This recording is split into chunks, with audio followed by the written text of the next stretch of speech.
Je suis Caterina Ioannidou, chercheuse au CNRS, ici au laboratoire de mécanique et génie civil à Montpellier.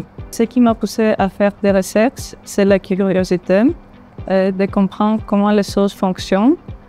Plutôt, je me suis intéressée dans les matériaux complexes qui sont très intéressants à comprendre dans les différents échelles, à l'échelle nanométrique ou microscopique. Dans mes recherches, je m'occupe avec des matériaux complexes et amorphes, comme les argiles et le béton.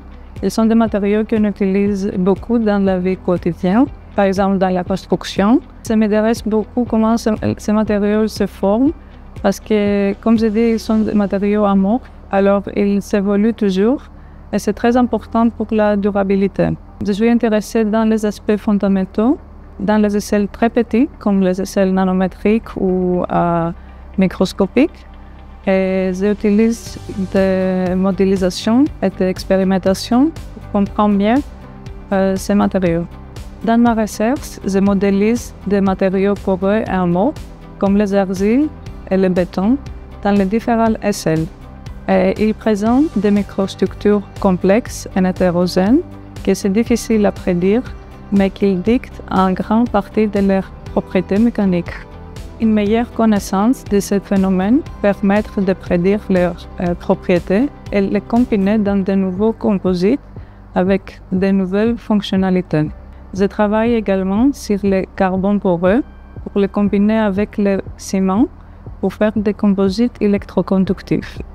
Ils ont des applications dans le domaine de stockage d'énergie et de séquestration de CO2 sur le bâtiment.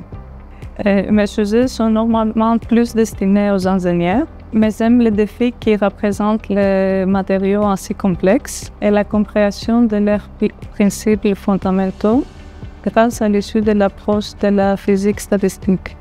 Pour mener mes recherches, j'utilise la modélisation de la physique statistique avec des méthodes comme la dynamique moléculaire et des méthodes de Monte Carlo, et aussi on fait de l'expérimentation, on essaye de faire des matériaux composites avec le ciment et le carbone poreux pour différentes applications de composites multifonctionnels dans les bâtiments.